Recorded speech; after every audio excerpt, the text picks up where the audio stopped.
Hey guys and welcome to my channel. आज की video में मैं आपको आपके लॉ का चैप्टर नंबर 4 लिख के पढ़ाऊँगी, क्योंकि मुझे ऐसे पढ़ने में बहुत अच्छा लगता था, तो आई थॉट कि मैं ऐसे ही वीडियो बनाऊँ।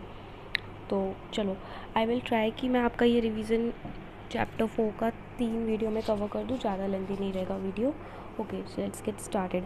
सबसे पहले चैप्टर 4 में we have section number 43 which talks about kinds of share capital। kinds of share capital में हमारे पास एक इक्विटी शेयर होता है और एक प्रेफरेंस शेयर होता है, राइट। इक्विटी शेयर में भी हमारा 2 टाइप होता है। The first one is with voting right.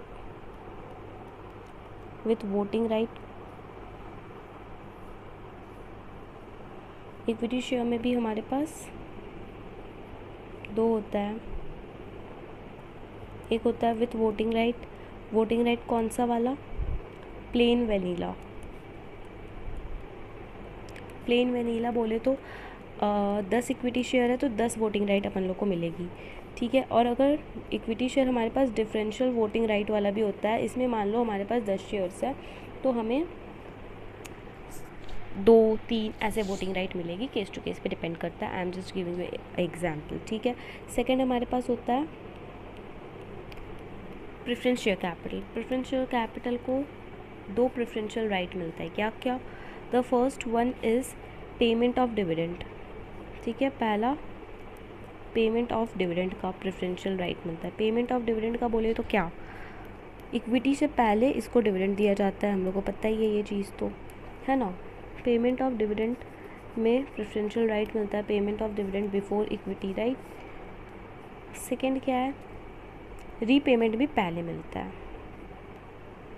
ठीक है। Repayment of capital right before what? Equity. Repayment of capital before equity in case of winding up के टाइम पे रीपेमेंट भी इक्विटी से पहले मिलता है प्रेफरेंस को, ठीक है, समझ गए। इट मे और may not have preferential for premium on redemption. मतलब प्रेफरेंस शेयर्स के पास मे और may not have preferential for redemption for premium on redemption, ठीक है। Next, further preference share capital can be participatory and non participatory. Means what? Participatory and non participatory मतलब क्या? Preference shares हमारा participatory भी हो सकता है, नॉन पार्टिसिपेटरी भी हो सकता है। पार्टिसिपेटरी में क्या? After paying fixed dividend of preference share they can still participate with equity share with surplus profit. Preference share को उसके फिक्स्ड डिविडेंड मिल गया है, ठीक है। प्रेफरेंस शेयर को फिक्स्ड डिविडेंड अपन लोग ने दे दिया, उसके बाद भी वो पार्टिसिपेट कर सकता है, can still participate with equity for additional profit, for surplus profit, can still participate with equity for surplus profit। okay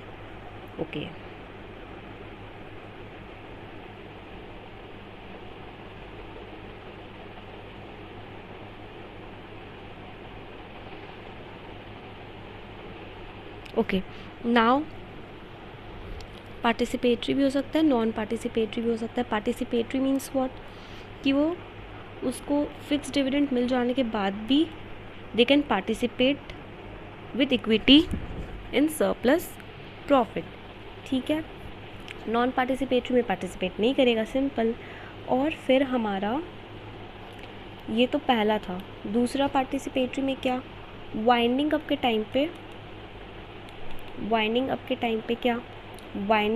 time पे after repaying preference share capital, preference capital मिल जाने के बाद अगर कोई सरप्लस है, सरप्लस एसेट में भी वो पार्टिसिपेट कर सकता है इक्विटी के साथ, ठीक है।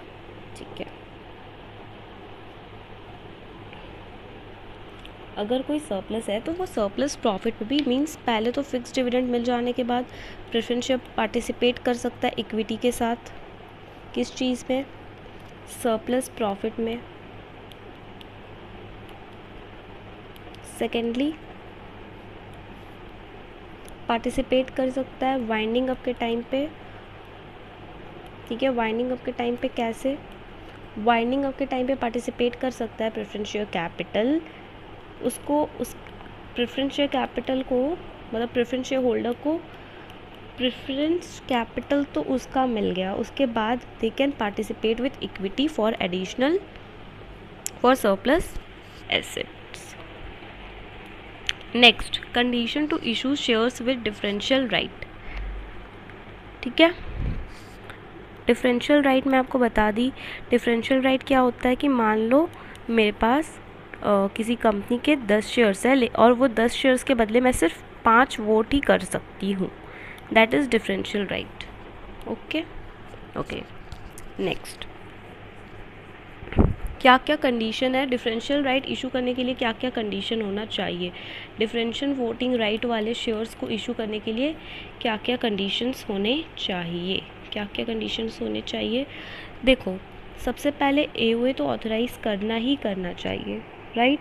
AOA must must must authorise, right, yes. Second क्या, ordinary resolution at general meeting भी पास करना ही करना चाहिए। Ordinary resolution at general meeting through postal ballot, ठीक है। तीसरा, ये चीज़ ध्यान रखना है कि जो वोटिंग राइट है, डिफरेंशियल वोटिंग राइट वाले शेयर्स में शुड बी लेस देन और equal to 74% of total voting power, ठीक है। मतलब क्या, 74% से एक्सीड नहीं करना चाहिए। जो वोटिंग राइट है ना, डिफरेंशियल वोटिंग राइट वाले शेयर्स में, वो 74% से कम या 74% ऑफ टोटल वोटिंग पावर हो सकता है। 74% से कम या 74% हो सकता है टोटल वोटिंग पावर का। शुड नॉट एक्सीड व्हाट, 74%, ठीक है, ठीक है। 3 कंडीशन मैंने आपको बताया। सबसे पहले एओए ऑथराइज करना चाहिए, दूसरा क्या, दूसरा ऑर्डिनरी रिजोल्यूशन पास कर लेना है हमको जनरल मीटिंग में, ठीक है।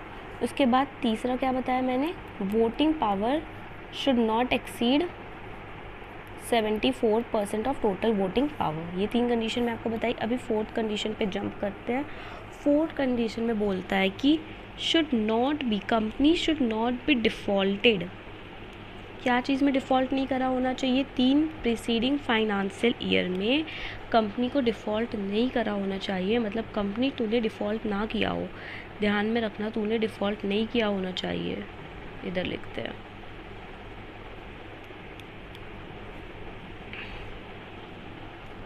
Not defaulted in 3 preceding financial year. क्या चीज़ों में, सबसे पहले फाइलिंग एनुअल रिटर्न, दूसरा फाइलिंग एनुअल अकाउंट्स, तीसरा नॉट पेनलाइज बाय कोर्ट, ठीक है। 3 चीज़ों में डिफ़ॉल्ट नहीं किया होना चाहिए 3 सालों, प्रीसीडिंग 3 फाइनेंशियल ईयर में 3 चीज़ों में डिफ़ॉल्ट नहीं किया होना चाहिए कंपनी। सबसे पहला एनुअल रिटर्न, दूसरा फाइलिंग अकाउंट्स एनुअल अकाउंट्स, ठीक है, एनुअल अकाउंट्स, तीसरा क्या, नॉट पेनलाइज, पेनल्टी नहीं हो लगा होना चाहिए, not penalize by what, not penalize by कोई भी court, not penalize by court, ठीक है, समझ गए। अभी तक मैंने आपको 4 कंडीशन बता दिया है। सबसे पहले एओए, दूसरा ऑर्डिनरी रिजोल्यूशन, तीसरा should not exceed 75% of total voting power, तो चौथा डिफ़ॉल्ट नहीं किया होना चाहिए। किन किन चीज़ों में डिफ़ॉल्ट नहीं किया होना चाहिए, पिछले 3 सालों में 3 चीज़ों पे डिफ़ॉल्ट नहीं किया होना चाहिए, annual return, accounts and not penalize by court. ठीक है, समझ गए। Next, not penalize by court के साथ साथ व्हाट, जैसे कि कोर्ट में क्या क्या आ जाएगा, ट्राइब्यूनल आ जाएगा, ठीक है, और कोई एक्ट के अंदर लाइक आरबीआई के द्वारा, आरबीआई एक्ट में, सेबी एक्ट में, ठीक है, कंपनीज एक्ट में, फेमा एक्ट में, या फिर कोई भी स्पेशल एक्ट में। नेक्स्ट, वो 3 सालों का डिफ़ॉल्ट 3 चीज़ों को लेके, अभी डिफ़ॉल्ट नहीं किया जाना चाहिए किन किन चीज़ों में, नॉट डिफ़ॉल्टेड 5 प्रीसीडिंग ईयर्स में, ये सारी चीज़ों पे डिफ़ॉल्ट नहीं किया होना चाहिए। क्या क्या, डिविडेंड डिक्लेयर करने में, दूसरा इंटरेस्ट पेमेंट में, तीसरा रिडम्पशन ऑफ प्रेफरेंस शेयर्स में, या फिर रिडम्पशन ऑफ डिबेंचर्स में, चौथा रीपेमेंट, किस चीज़ का रीपेमेंट, मैच्योर डिपॉजिट का, ठीक है, मैच्योर डिपॉजिट का